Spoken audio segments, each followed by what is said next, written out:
नमस्कार दोस्तों, आज विज्ञान भैरव की नई विधि आपके सामने प्रस्तुत करते हैं।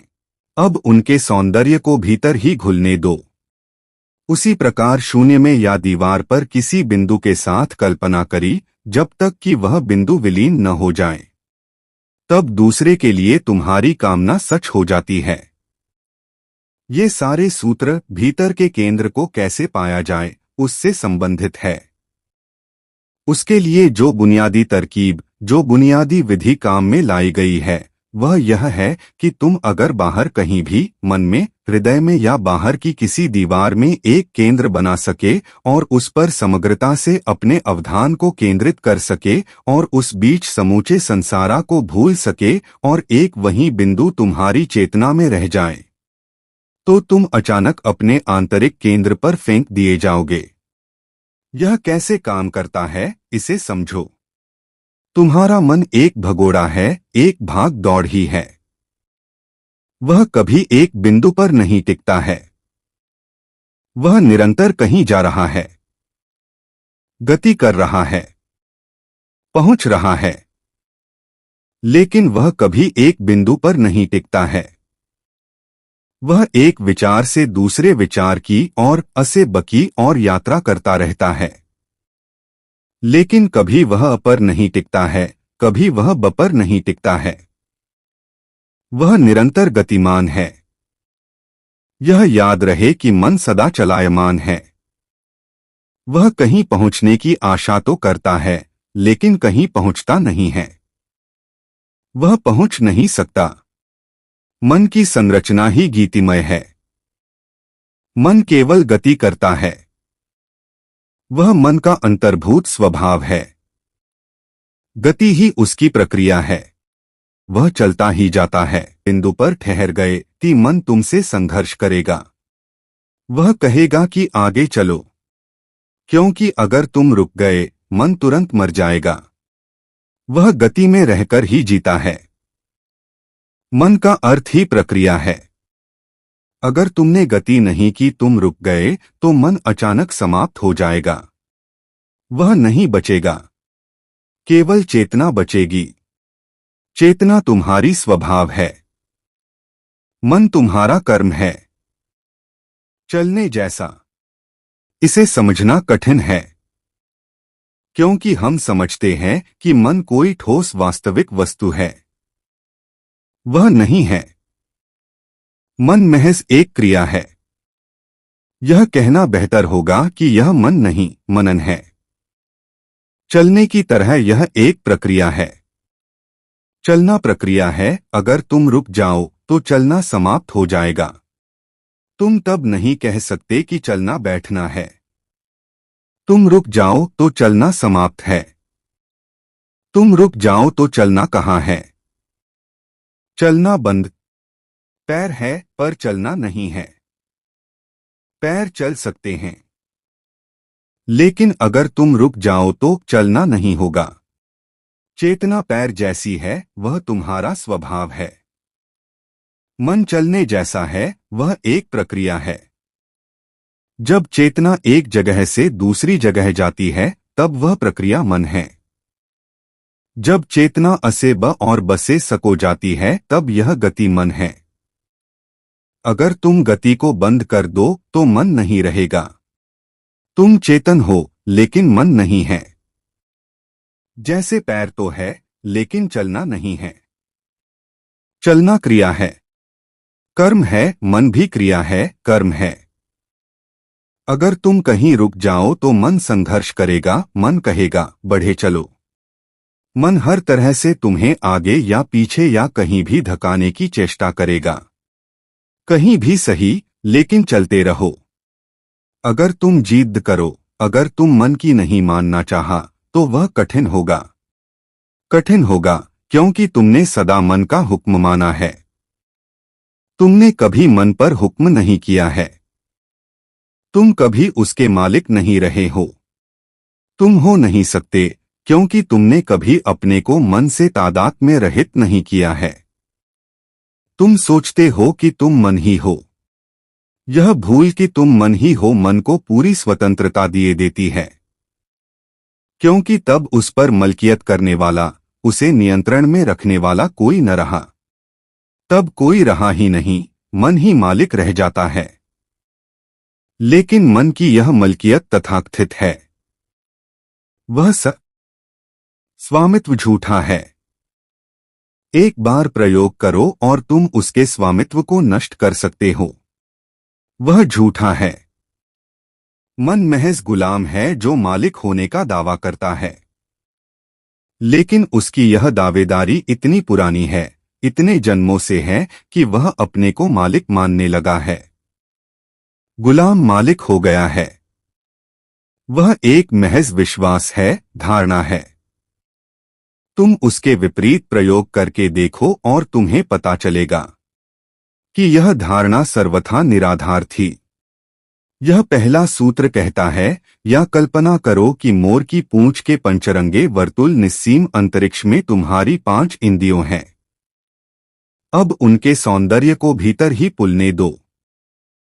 भाव करो कि तुम्हारी 5 इंद्रियां 5 रंग है और वे 5 रंग समस्त अंतरिक्ष को भर रहे हैं। सिर्फ कल्पना करो कि तुम्हारी पंचेंद्रियां 5 रंग है, सुंदर सुंदर रंग, सजीव रंग, और वे अनंत आकाश में फैले हैं। और तब उन रंगों के बीच भ्रमण करो, उनके बीच गति करो और भाव करो कि तुम्हारे भीतर एक केंद्र है जहां ये रंग मिलते हैं। यह मात्र कल्पना है, लेकिन यह सहयोगी है। भाव करो कि ये 5 रंग तुम्हारे भीतर प्रवेश कर रहे हैं और किसी बिंदु पर मिल रहे हैं। ये 5 रंग सच ही किसी बिंदु पर मिलेंगे और सारा जगत विलीन हो जाएगा। तुम्हारी कल्पना में 5 ही रंग है और तुम्हारी कल्पना के रंग आकाश को भर देंगे। तुम्हारे भीतर गहरे उतर जाएंगे, किसी बिंदु पर मिल जाएंगे। किसी भी बिंदु से काम चलेगा, लेकिन हारा बेहतर रहेगा। भाव करो कि सारा जगत रंग ही रंग हो गया है और वे रंग तुम्हारे नाभि केंद्र पर, तुम्हारे हारा केंद्र बिंदु पर मिल रहे हैं। उस बिंदु को देखो, उस बिंदु पर अवधान को एकाय करो और तब एकाय करो तब कि वह बिंदु विलीन न हो जाए। वह विलीन हो जाता है क्योंकि वह भी कल्पना है। याद रहे कि जो कुछ भी हमने किया है सब कल्पना है। अगर तुम उस पर एकाग्र हो तो तुम अपने केंद्र पर स्थिर हो जाओगे। तब संसार विलीन हो जाएगा, तुम्हारे लिए संसार नहीं रहेगा। इस ध्यान में केवल रंग है। तुम समूचे संसार को भूल गए हो। तुम सारे विषयों को भूल गए हो। तुमने केवल 5 रंग चुने हैं। कोई 5 रंग चुन जो। ये ध्यान उन लोगों के लिए है जिनकी दृष्टि पैनी है, जिनकी रंग की संवेदना गहरी है। यह सबके लिए नहीं है। ये उन्हें लोगों के लिए सहयोगी है जिसके पास चित्रकार की नजर हो। यदि तुम्हें हरे रंग 1000 हरे नजर नहीं आते तो तुम भूल जाओ इस ध्यान को और आगे बढ़ो। ये काम उनके काम का है जो चित्रकार की पैन निगाह रखते हैं। और जो आदमी रंग के प्रति संवेदनशील है उसको तुम कहो कि समूचे आकाश को रंग से भरा होने की कल्पना करो, तो वह यह कल्पना नहीं कर पाएगा। वह यदि कल्पना करने की कोशिश भी करेगा, वह लाल रंग की सोचेगा तो लाल शब्द को देखेगा, लेकिन उसे कल्पना में लाल रंग दिखाई नहीं पड़ेगा। वह हरा शब्द तो कहेगा, शब्द भी वहां होगा, लेकिन हरियाली वहां नहीं होगी। तो तुम अगर रंग के प्रति संवेदनशील हो तो इस विधि का प्रयोग करो। 5 रंग है। समूचा जगत 5 रंग है और वे रंग तुम में मिल रहे हैं। तुम्हारे भीतर कहीं गहरे में वे 5 रंग मिल रहे हैं। उस बिंदु पर चित्त को एकारा करो और एकाग्र करो। उससे हटो नहीं, उस पर डटे रहो। मन को मत आने दो। रंगों के संबंध में हरे, लाल और पीले रंगों के बारे में विचार मत करो। सोचो ही मत।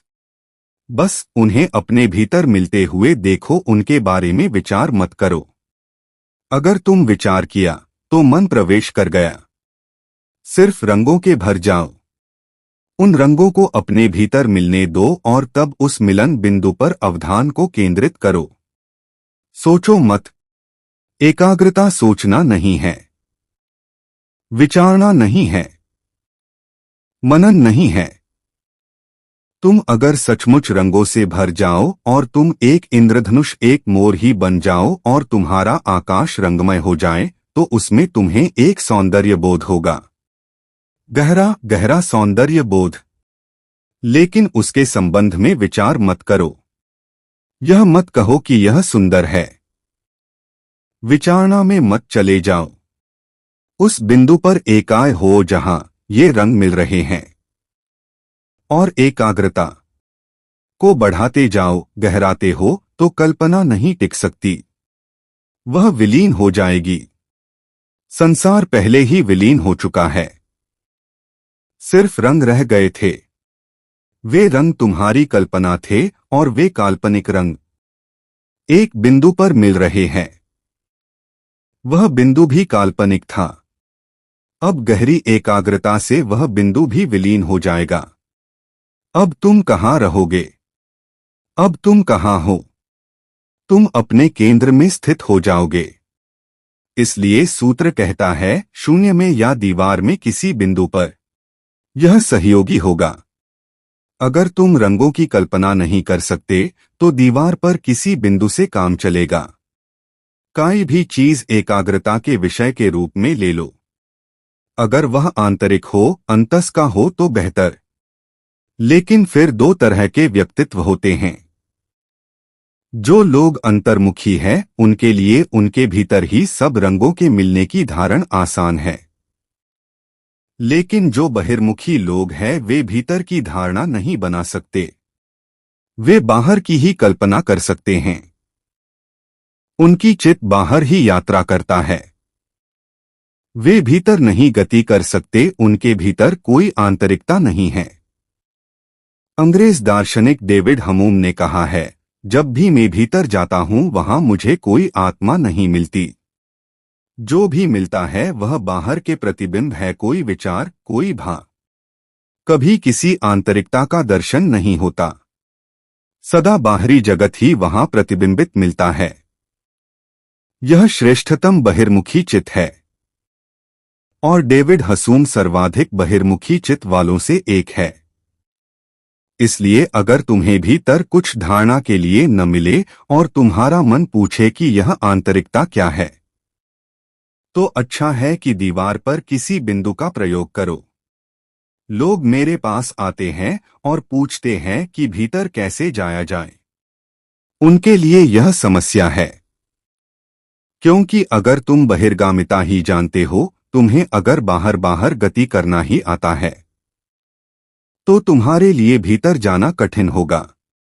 और अगर तुम बहिर्मुखी हो तो भीतर इस बिंदु का प्रयोग मत करो, उसे बाहर करो। नतीजा वही होगा। दीवार पर एक बिंदु बनाओ और उस पर चित्त को एकाग्र करो। लेकिन तब खुली आंख से एकाग्रता साधनी होगी। अगर तुम भीतर केंद्र बनाते हो तो बंद आंखों से एकाग्रता साधनी है। दीवार पर बिंदु बनाओ और उस पर एकाग्र हो। असली बात एकाग्रता के कारण घटती है, बिंदु के कारण नहीं। बाहर है या भीतर यह प्रासंगिक नहीं है, यह तुम पर निर्भर है। अगर दीवार पर देख रहे हो, एकाग्र हो रहे हो, तो तब तक एकाग्रता साधो जब तक वह बिंदु विलीन न हो जाए। इस बात को ख्याल में रख लो है, जब तक बिंदु विलीन न हो जाए। पलकों को बंद मत करो, क्योंकि उससे मन को फिर गति करने के लिए जगह मिल जाती है। इसलिए अपलक देखते रहो, क्योंकि पलक के गिरने से मन विचार में संलग्न हो जाता है। पलक के गिराने से अंतराल पैदा होता है और एकाग्रता नष्ट हो जाती है। इसलिए पलक झपकना नहीं है। तुमने बोधिधर्म के विषय में सुना होगा। मनुष्य के पूरे इतिहास में जो बड़े ध्यानी हुए हैं, वह उनमें से एक था। उसके संबंध में एक प्रीतिकर कथा कही जाती है। वह बाहर की किसी वस्तु पर ध्यान कर रहा था। उसकी आंखें झपक जाती थी और ध्यान टूट टूट जाता था। तो उसने अपनी पलकों को उखाड़कर फेंक दिया।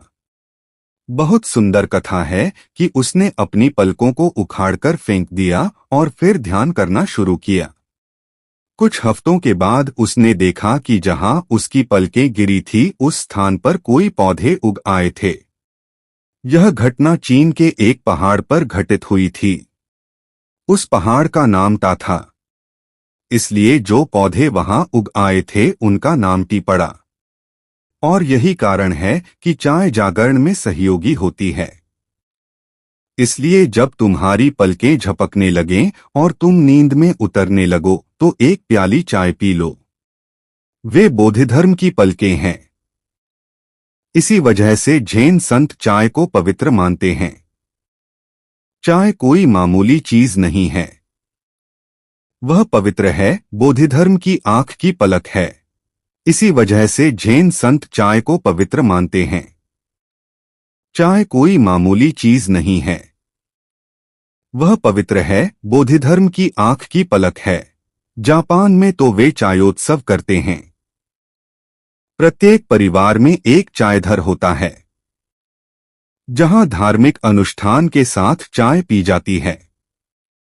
यह पवित्र है और बहुत ही ध्यानपूर्ण मुद्रा में चाय पी जाती है। जापान ने चाय के इर्द गिर्द बड़े सुंदर अनुष्ठान निर्मित किए हैं। वे चाय घर में ऐसे प्रवेश करते हैं जैसे वे किसी मंदिर में प्रवेश करते हों। तब चाय तैयार की जाएगी और हर एक व्यक्ति मौन होकर बैठेगा और समोवार के उबलते स्वर को सुनेगा। उबलती चाय का, उसके वाष्प का गीत सब सुनेंगे।